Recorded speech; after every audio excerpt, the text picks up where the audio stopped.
Can you hear me? Yeah. Great. Yeah, pleasure having Ricardo joining us there. Ricardo is a final year PhD student at INRIA Paris, who's been working on a lot of language-guided visuomotor policies for robot manipulation. He's advised there by Cordelia Schmidt as well as Xinjie Shen, and got his master's in telecommunication technologies and services from the Technical University of Madrid in Spain. So take it away. Very excited to hear about your work. Okay. Thank you for the introduction. Yeah. So welcome to my presentation, learning language guided visuomotor policies for robotic manipulation. Yeah. As Ranjay just said, I'm a last year PhD student defending soon in June. And so my PhD focused on different topics, mostly the intersection between computer vision and robotics. So policy learning, sim to real, and vision language guided robotic manipulation. And a bit of my background. So I did my studies in electrical engineering in Madrid. Then I moved to Munich and I started working in robotics at the German Aerospace Center, and then moved to France to work on like at INRIA, first as a research engineer and later on as a PhD student. And during all these years, I've been lucky to work with many people in many projects. Before starting the PhD, I worked on multi-agent reinforcement learning projects, also neural motion planning and some works on semantic segmentation, like segmenter. And then during my PhD, I focus more on robotic manipulation, and this is what we will be talking about today. Just a very brief introduction of my lab. Like we have like plenty robots, and people are working on different topics. And myself, I focus on the UR5 robot, mostly to do robotic manipulation. And today we will talk about three main topics. First, I will start talking about sim to real, and I will make some introduction about what is like visuomotor policy learning, and then uh, talk about some method, sim to real method, and then I will move on to language guided robotic manipulation, and I will finish talking about generalization. So the first project was a project I presented at IROS 2023, a robust visual sim to real transfer for robotic manipulation. And yeah, this is like a video of one of the first visuomotor policy learning approaches from Levin. And the goal is to have robots able to interact with their environment and to adapt to changes given some observation from the environment. And this is like the general framework we tend to work on. Like this is this is like visuomotor policy consists on having like some robot that interacts with the environment and via some actions given some actuators, and then the robot can also perceive the environment through the sensors. This is what we call like the observations, which are processed by a policy that generate the actions. And our goal here is to learn some policy that can map this observation into actions. And how do we learn like this policy? We need data, and data in the real world is usually costly and can be even like cause like hardware damage. So simulation is a fast, safe, and stateful data collection strategy. But there is a problem, and this is that policies that are trained on the simulation. Let's say we have a policy with 100% success rate. Might, if we want to transfer them to the real robot in a zero-shot manner, might not work at all. And this is due to the sim to real gap. And here, as we are focusing on visuomotor policy learning, I will focus more on the visual part. So there are some discrepancies, as we can observe here, like the texture of the table, texture of the robot, lighting, or even like the object colors that might make the policy transfer to fail. Um, One approach to do this sim to real transfer to work is domain randomization. It has been used in many projects, and here we focus on four kind of randomizations: lighting randomization, texture, like the texture on the robot and the table, camera randomization, so moving the camera uh, around the real camera location, and color randomization, randomizing like the slightly the colors of the objects.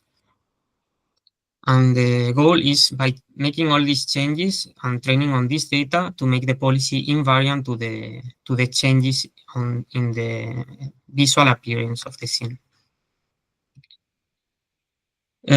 This method has been used in the literature many times, but works that study how to do domain randomization usually focused on disembodied tasks such as pose estimation and object detection. And here we want to focus on policy learning, and we want to study what's the correct range of randomization.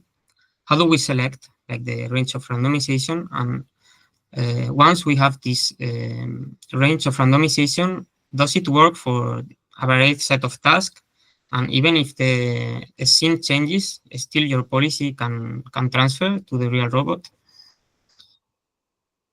So we selected like 7 different tasks, and if we would have to find the parameters for each task, it might be slow because training in simulation, then deploying the policy on the real robot and running the policy for 20 demonstrations might be slow, and also yeah, it can cause like hardware damage, and also it might be different for different policies. So what we propose here is one task, an offline task, in which you can iterate very fast to find the domain randomization parameters. And then once you find the correct parameters, you can deploy the policy on all the tasks using the same domain randomization parameters. This proxy task is multi-cube localization. We want to predict the cube translation to the gripper grasp frame, and then to score like the domain randomization setting. We use the mean absolute error in the translation. So it's like the centimeters error. Yeah, this is like an overview. So given one simulator, in this case, we have like our developed simulator called Muse. We have like some ranges of randomization for lighting, texture, color, and camera. Uh, we select some of these parameters, then generate some synthetic data, train our neural network for cube localization, and using this real robot dataset that we have already recorded, we can compute our metric, which is like the mean absolute error as a score for these parameters. And then we could iterate and optimize the domain randomization range for each one of the randomizations. Uh, so what we found is that actually for textures, it's important to use high quality textures because the error is lower than when we use procedural textures. And for camera, it's good to randomize a bit the camera, but if you randomize too much the camera, then the performance of the policy will be lower. For the color, you also need to randomize a bit the color of the objects, but if you randomize too much, then you cannot distinguish them. So yeah, this means you will have like a higher error. And then for the lighting, apparently it seems not to be affecting too much to the sim to real transfer. Yeah, in this table, we kind of summarize the results. We can see how there is an improvement in the performance when we use these high quality textures. Then if we add this randomization on the object color, we also get some improvement. The same for the camera randomization. And finally, if we use all the randomizations, we can get up to 0.48 centimeters error. And Of course, if we fine tune on real data, we can get even like further improvement on the final error. Then the next steps is, okay, we have like this systematic way to select domain randomization parameters for this offline proxy task, but does these results actually transfer to sim to real policy transfer? And actually we found out the proxy task is useful and can be used to select these parameters, and using the same domain randomization ranges for policy training, we get an average performance of 18.6 out of 20. And here are some of the policies running on the real robot. So this is for sweeping particles. Then we have like cube stacking, assemble the green part of the on the pink part, then pushing cubes to unlock the red cube and picking it, then pushing the green cube into the pink marker, retrieving the red cube from the box and put it on the marker, and finally straighten a rope to a straight line. And also what we found is not only like these domain randomization parameters work for the sim to real transfer, but also make our policies more robust to changes on the real robot scene appearance. And actually we designed these 6 different scenes variations. One is the default setting. Then the second is we change the texture of the table. We change the lighting of the room, also add some green lightings, shifted the object colors, and shifted the camera pose. And actually we can find that when we train on the domain randomization parameter by using domain randomization, the policy is more robust than training on real data. And of course, if we combine both real and simulated data, we get the best performance. And yeah, this is for this project. As conclusion, we found that multi-cube localization is a good proxy task to study and choose domain randomization parameters. The chosen parameters show good performance on the 7 chosen manipulation tasks, and the transfer policies are robust to changes on the real robot visual appearance. Quick question. That's okay. Yeah. On this one, what was the input observation space for this policy? Yeah, so here we have like two cameras external to the robot, 90 degrees like rotation in between the two. And yeah, it was the 3 last frames. And then as an output, you predict the gripper velocity. With or without depth? Without depth, it's only RGB. Cool, thank you. Okay, now we move to the second part of the presentation, which is language-guided robotic manipulation, and I will present this project PolarNet 3D point clouds for language-guided robotic manipulation that was presented at Coren. Here, what we would like to have is some robot able to do many tasks. For example, one second.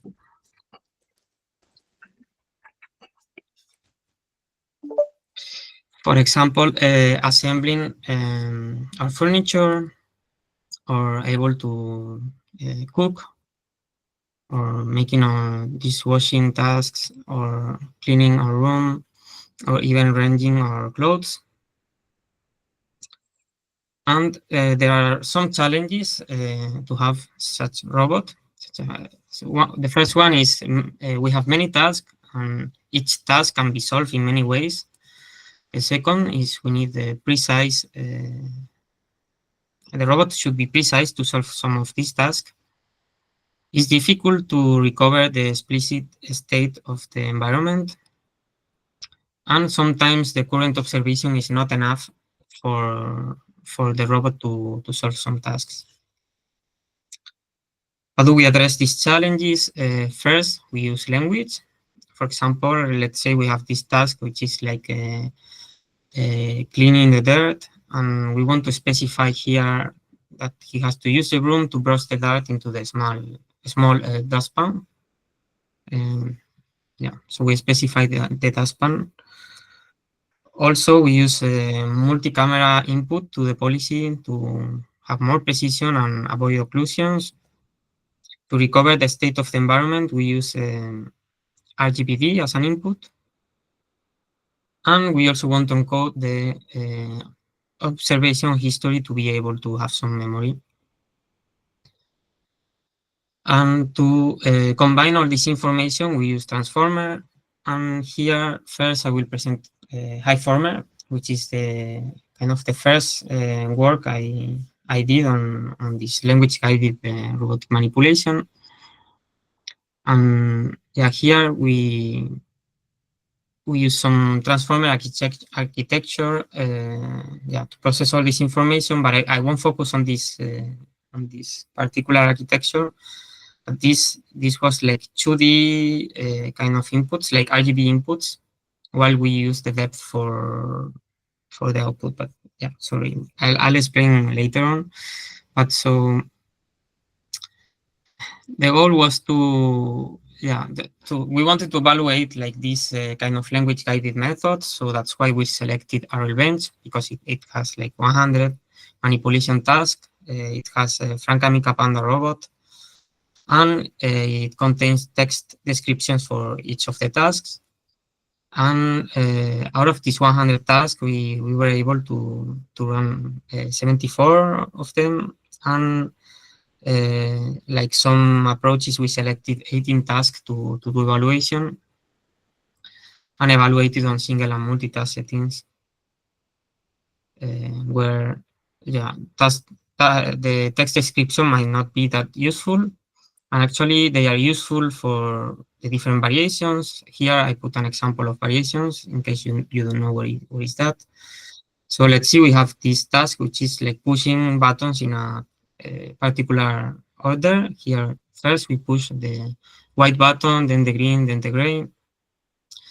And then during testing, you want to run your policy on a variation that you've never seen. Here, for example, pushing dark blue, then green, then cyan. And here is where the text descriptions are actually useful. And so before I introduce this very briefly, like a Hiveformer, but I couldn't extend too much because I'm going to present like the policy in this work is like it's 3D point cloud based policy. So let's say we have like this task, which is like pushing this cube into the green marker using some stick. So we have like these 3 cameras, RGBD inputs, which we like merge into 3D point cloud.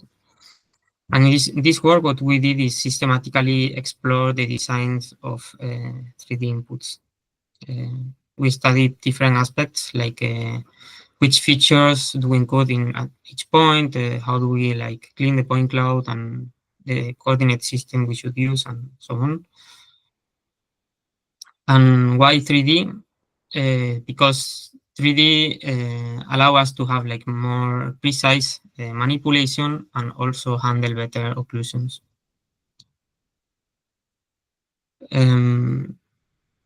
Yeah, like previous methods were focusing more in like 2D image representations, which have some advantages, like they can benefit for pre-trained 2D vision models, but sometimes it's difficult to address like these occlusions. And this is why we wanted to introduce this method, like PolarNet, point cloud-based language-guided robotic manipulation network. And here I will go into detail. So as inputs, we have like 3 or 4 cameras, depending on the setup. And we merge it into a point cloud. Then we have the instruction, which we encode using clip as a text encoder. And then we encode this point cloud with point next, which is like a efficient encoder for point clouds, which will reduce the number of points and like uh, increase the depth of the features for each point and generate some tokens that then we process with our transformer architecture. Yeah, we do like cross attention between the text and the visual tokens. And as an output, what we generate is a heat map over the point cloud. This is like the probability to go. So for each one of the points in the point cloud, we compute the probability of being the next position we go to. And also we predict some offset to this point so that we can go into the void. And separately, we process the tokens, both the input and output tokens, and produce the rotation of the beeper and the openness. And we train this policy end to end using behavior cloning.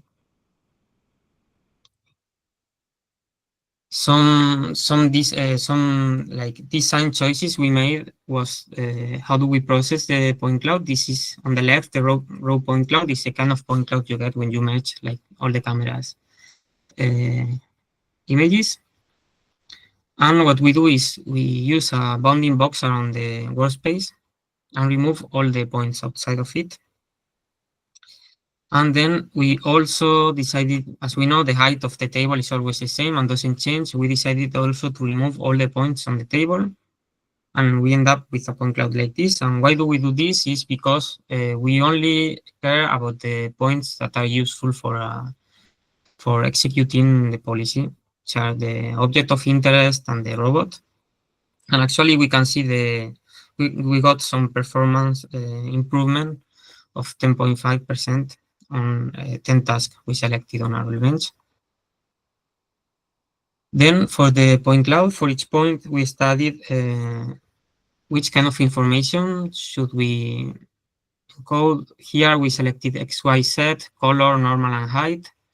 And we found out that RGB is important, and this makes sense because for some tasks you need the color to solve the task.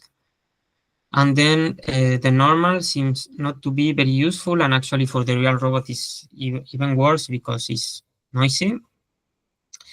And then height seems to be improving just a bit, and the best is to use all this information in simulation, but yeah, on the real robot probably avoid the normal information. And then we studied like different number of cameras, and of course using two cameras is the best, but the best is to, I mean, not the best, sorry, the best is to use all the cameras, but when you go from one to two cameras, using the greased camera is very important compared to only using like the left and right shoulder camera, because yeah, it's the one that will go close to the objects and will give you more precision.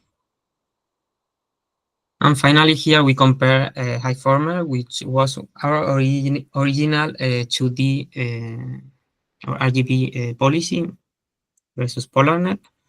And we found out that PolarNet was performing better on most of the setups.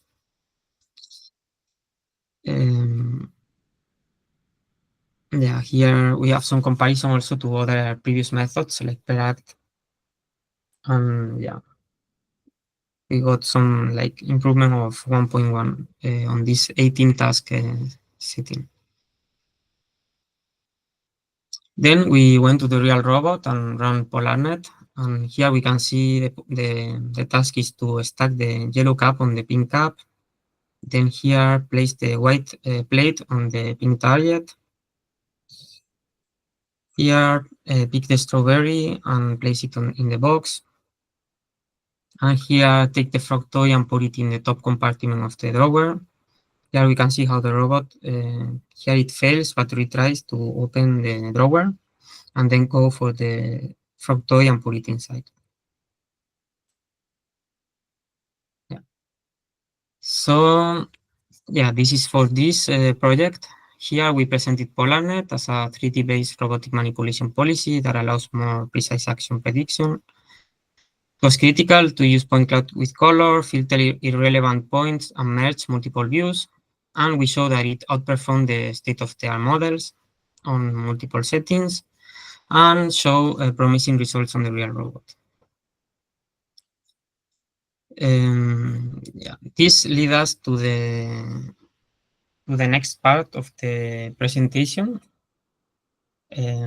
This part is about generalization, and it's a project I will present at ICRA 2025. And it's towards generalizable vision language robotic manipulation, a benchmark, and LLM guided 3D policy. Most of the sought-out methods that work on like language guided robotic manipulation and that test, especially in RL Bench framework, evaluates on this RL Bench 18 task setting that was presented in the PERAC paper in Corel 2022. And the problem with this setting is that the train and test policies are both contains the same task variation. So there is no evaluation on generalization here. And that's the reason why we decided to present a new benchmark called GenBench. GenBench is a generalizable vision language robotic manipulation benchmark and contains 16 training tasks with 31 variations that cover 7 action primitives. These action primitives are press, pick, push, screw, close, open, and stack objects. And the goal is to systematically evaluate generalization capabilities on other 44 tasks with 92 variations that are organized into 4 levels of increasing difficulty.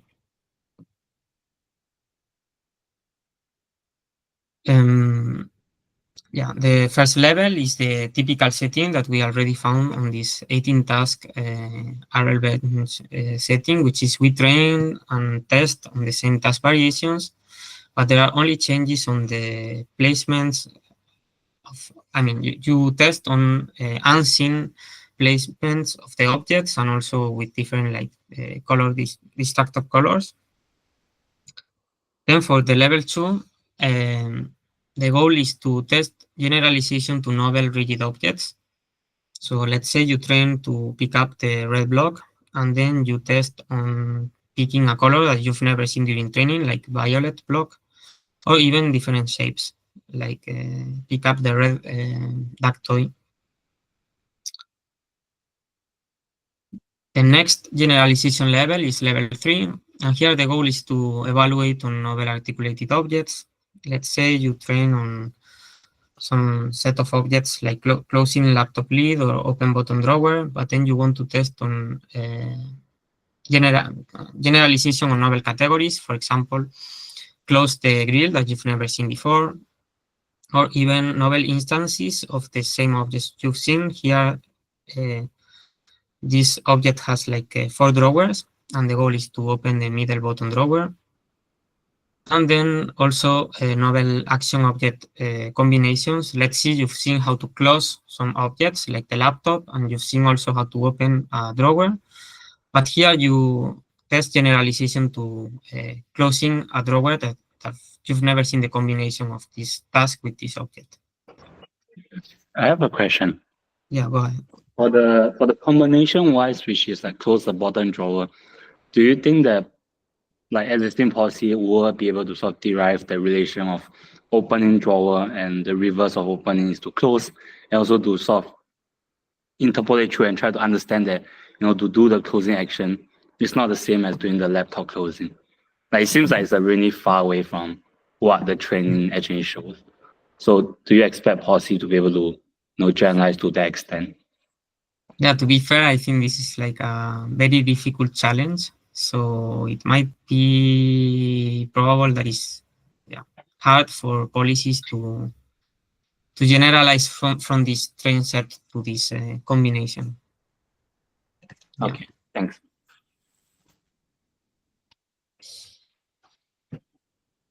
And for the last level of generalization is long horizon. So let's say you have seen how to push one button or pick, pick a cap, and also you know how to place a block. And here you need to combine different primitive actions. For example, like pushing multiple buttons sequentially, then also stacking multiple caps.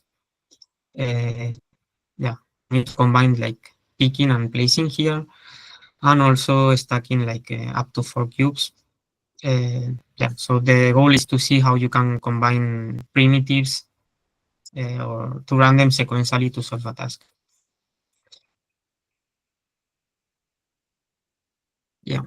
So here in this table, we show some comparison of previous benchmarks. The first 2 rows show like the setups we use to evaluate PolarNet. A relevant cheating task is the typical setup for the other SOTA methods. And there are many other benchmarks that are based on other simulators.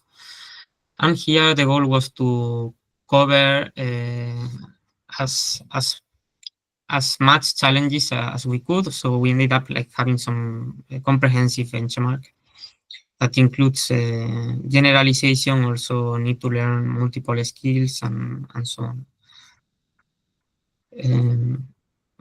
And also here we have Colosseum that it's focusing on another different challenge, which is more like the attribute of the objects and the visual appearance, which is a different axis. Also, apart from presenting a new benchmark in this work, we presented a new method, 3D Lotus++. And the goal was to decompose a long task into action primitives using an LLM. Also use VLMs to perform object grounding. And for the policy itself, we presented a novel 3D method, which is 3D Lotus. And here, one of the main advantages of this new method, because this one builds on top of the PolarNet idea, like use 3D point clouds as an input, but also we wanted to have like something more precise and more efficient. And actually a comparison with other previous methods like 3D diffuser actor or RBT2, PolarNet. Here we accomplished like a training time of 2.2 p100 GPU days, while like RBT can go like 3 times slower. And here again is like PolarNet. We want to use point clouds as an input. And also I explained we could clean the point clouds. This in the middle is what we had for PolarNet. So we remove table and background points. But here we go a bit further and we also remove the robotic arm because we didn't find it important for predicting the next key post, as we are using motion planner to move in between key points. This is the architecture. We use a point cloud transformer 3 as encoder. And we actually, we modified the architecture to add the language instruction and to condition the output. Like we added this cross attention layer to introduce the language. Another change we made with respect to PolarNet is that we don't do regression to predict the heat map and the rotation, but we use classification, both for position and rotation. For each point in the point cloud, we discretize the space around each point into bins, and then we predict a global heat map, which is the probability for going to this particular position in the next step, and select the maximum value. Actually, we found out that classification was improving over regression by a big margin, and this is probably because of multimodality. Like some tasks can be solved using like there are multiple solutions for some tasks, and this was not handled very well using regression. And here we have some comparison of our method performance with respect to state of the art. We can see how 3Lotus improve with respect to the best SOTA method, RBT2, both for the average success rate and the train time. And for these 4 different levels of Genbench, we found out that 3Lotus is better on the L1 setup, which is similar to the 18 task setup. But then if we look into the L2, L3, and L4 levels, all the methods fail to generalize. And this is why we introduced 3Lotus++ as a way to as a baseline for generalization in this benchmark. And this method has like 3 main modules. First, we have a task planning module that will process given some task, in this case, opening a door. The instruction is grip the handle and push the door open. The LLM module will split this instruction into primitive actions. In this case, it's like grasp, then grasp the door handle, then rotate, and then push forward. And for that, we use Llama 3 AP. Given like this, for example, the first primitive action, grasp door handle, we have like a object grounding module that will take like the door handle as an input, and using all BIT2 plus sum, we first predict some we do object detection for the door handle, and give the bounding box as an input to the sum model to do segmentation. And as an output, what we do is like, this we do it for each one of the camera's images, and then we lift up to like 3D. And in the end, what we have is like a point cloud, and instead of having colors for each point, we have the label itself. So here we label into 3 categories, which is the robot, the point of the robots. We can get it easily because we have like the forward kinematics at each step. Then the handle is from the segmentation from the object oriented module, and then the rest is obstacles. And this is now like the input to our policy, which is the same policy as before, 3Lotus, but now we change the input. There is no colors. And also we input the primitive action. In this case is grasp. So 3Lotus will output the trajectory. And here the interesting stuff is that you wouldn't care about the texture, color, or which handle is it, but you learn to grasp a handle. You just care about the geometry of the point cloud, and that this is the part of the point cloud you have to grasp. And this way is how we expect the policy to generalize to new handles, for example, or to grasp. If you know how to grasp a block, then you would be able to generalize to new objects, as long as you label it as the target object. Quick question. Sure. Were you able to check that it does get this kind of generalization? Sorry, can you repeat? I couldn't hear you.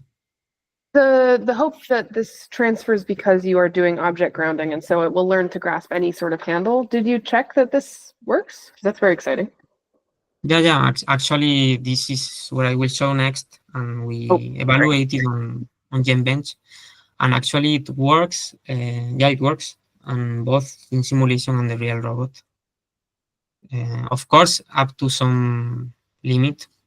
If the handle is different, or you find objects that are, in this case, it's an articulated object. If you've never seen the motion for a particular articulated object, then this is the limit. But if it's a different handle, as all the handles open the same way, then it works.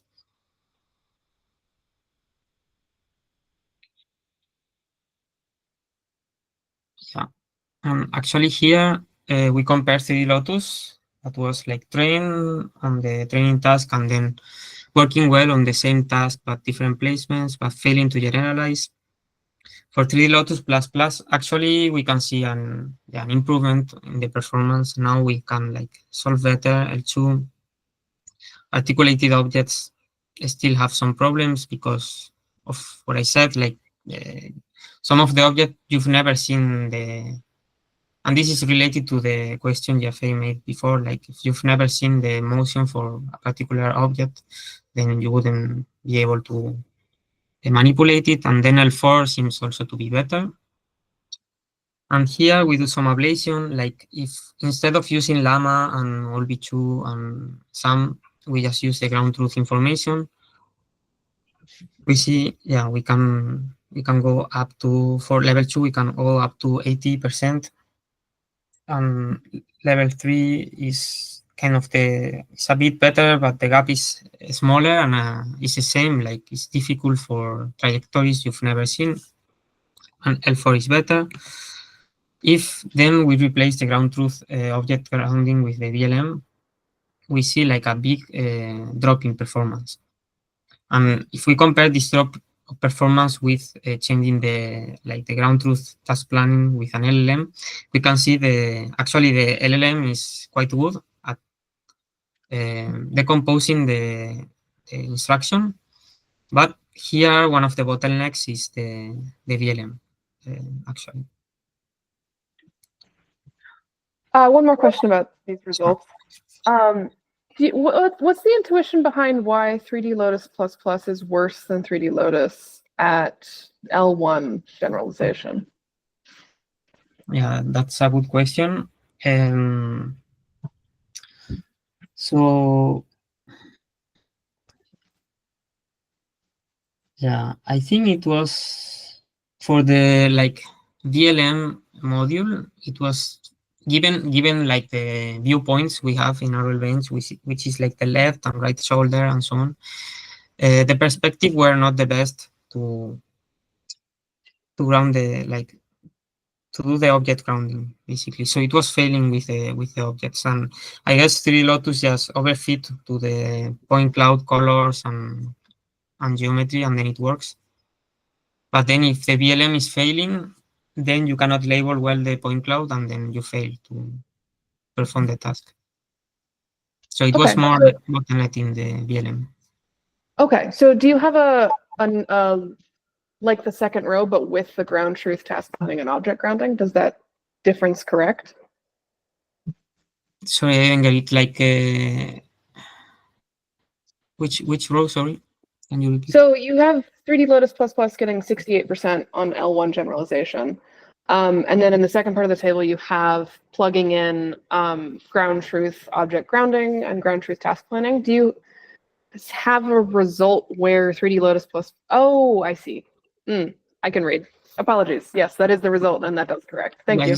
It's second row, right? I guess. Yes. Okay.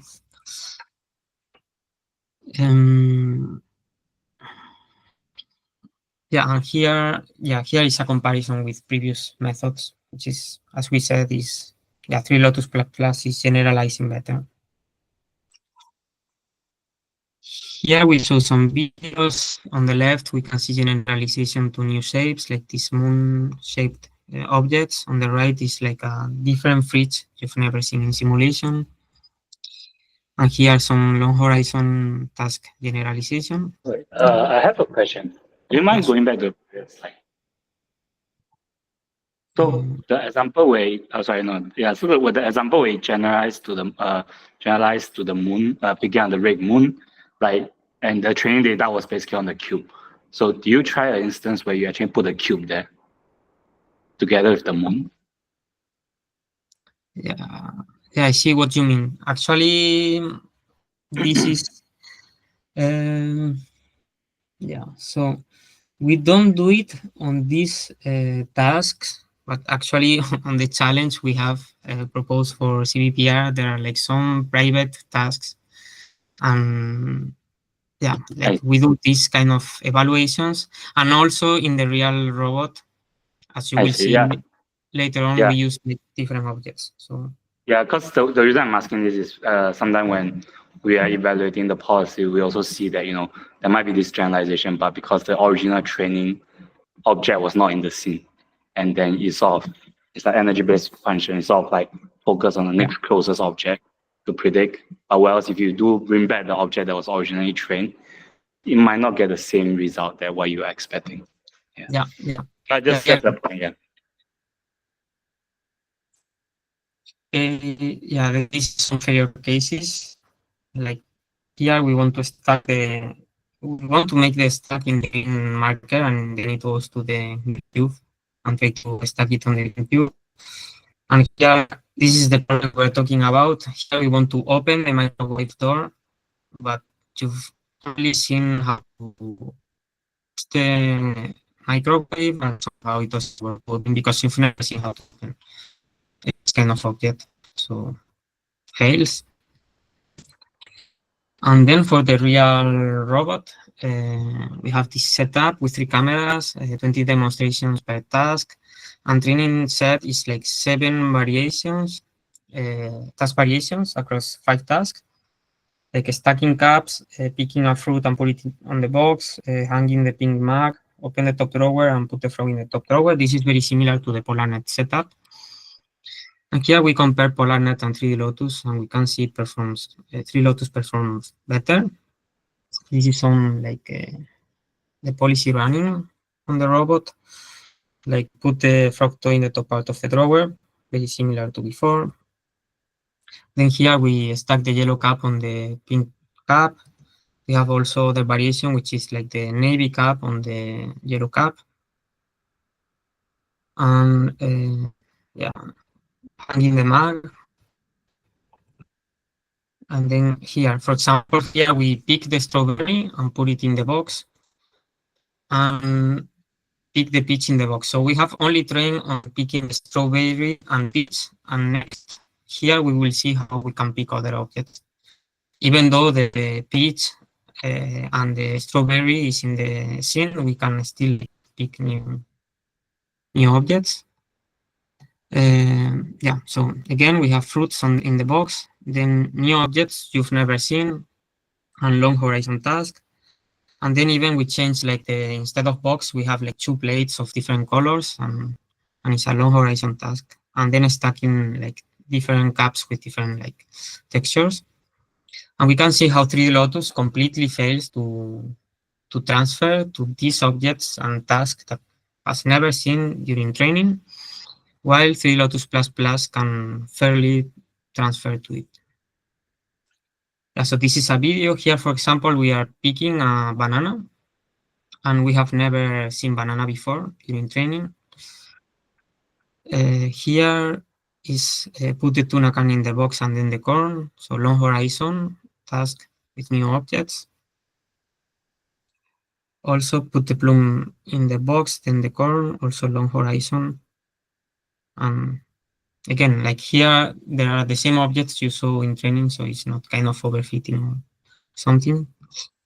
Yeah, and then we have like this, which is like put the grape on the yellow plate and then put the banana in the pink plate.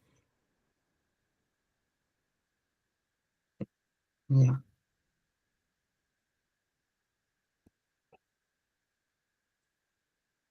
And here are some failure cases. And actually, sometimes it fails because the object has a very different and difficult shape, and it's not very, it has imprecise grasping, so it just slip. And then it can confuse objects. Like, let's say, put the plant in the box, then put the corn in the box. Somehow, when you have the corn and the banana, similar colors, similar shape, and it was confounding both objects. Yeah, this is it for this project. So yeah, we presented GenBench, a comprehensive benchmark covering 7 action skills and for generalization level. We presented also 3 Lotus++ as a generalist LLM guided 3D policy that uses a new 3D-based robotic manipulation policy that is more precise and integrates LLMs and VLMs for improved generalization ability. And then we do some validation showing that we have some generalization capabilities both in simulation and real robot. Yeah. Then if I may have some time, I'm not sure. How are we doing with the time? We have 6 more minutes. Okay. So then maybe I can talk a bit more about some next research direction I would like to explore. This is like the 3 Lotus++ architecture. And actually, let's say we change the task here and we have like put cube in the box, and this instruction is put the cube in the box, and the LLM actually would generate a plan like grasp the cube, move it into the box, and then release. Because in the training examples, maybe the box was always open, and the problem is there is no visual input. Actually, it's an incorrect plan because the box is closed. And the problem is that the task planning module is missing visual context. So I think this is something that, of course, I would like to improve, which is integrating the task planning together with the object grounding module. Maybe using something like Lava, that you can input both the text and the image and properly generate the plan with some visual context. Then also like robotic foundation models that like this 3 Lotus++ has this kind of architecture that seems to be now widely used, which is like having some kind of system 2, system 1 like modules. And actually between these two systems, always there is some intermediate representation. So I would like to explore like if masks are enough to do like this kind of generalization, or other representations are more interesting, like 2D points using a latent vector that is learned end-to-end, a combination of different ones. Or also I find interesting like this connection between the control part and the semantic reasoning part. Also, something that I find interesting is like policy representation for robotic control. Here, so far, for PolarNet and 3 Lotus, we have used either regression or classification to predict the next action.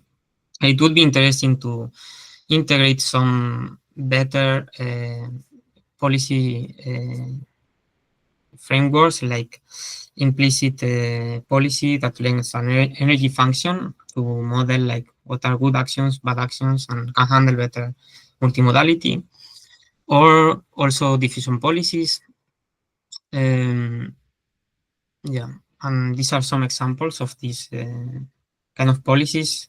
I would also like to try conditional flow matching because it's much more efficient than diffusion. And yeah, also another direction would be to integrate both visual and tactile information, because so far these tasks are like simple pick and place and maybe like also pushing and some contact manipulation tasks, but are not like very like rich contact manipulation. And I think for doing this kind of task, like I don't know, peeling a cucumber or cleaning some yard, you need like more.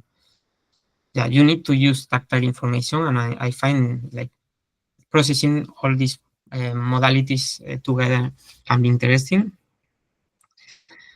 Also, another direction is, for example, there is these papers that are about failure detection in robotics, like AHA, and integrate this into learning like from failures also, which is something we are not doing in this kind of method, just using imitation learning. And also, I find that maybe moving to some other task like by manual manipulation, because for some objects that are, for example, in the table, you couldn't grasp them actually with only one hand, and for this kind of task, you need to like coordinate both an arm to be like supporting arm the other to pick the object, or also I'm interested on combining manipulation and navigation together. And I think, yeah, that's from my side. You are welcome to make any questions you may have.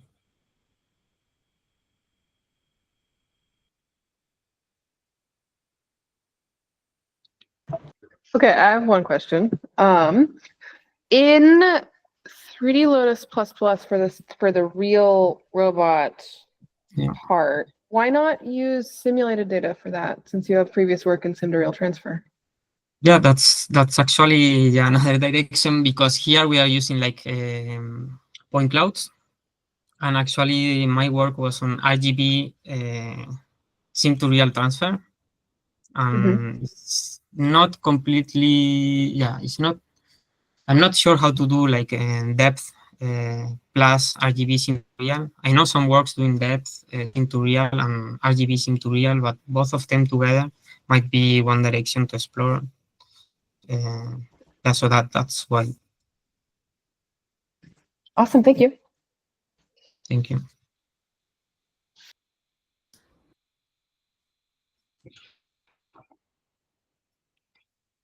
And then just to be mindful of time, we have time for one more question, and then we can go ahead and wrap it up with Ricardo's presentation.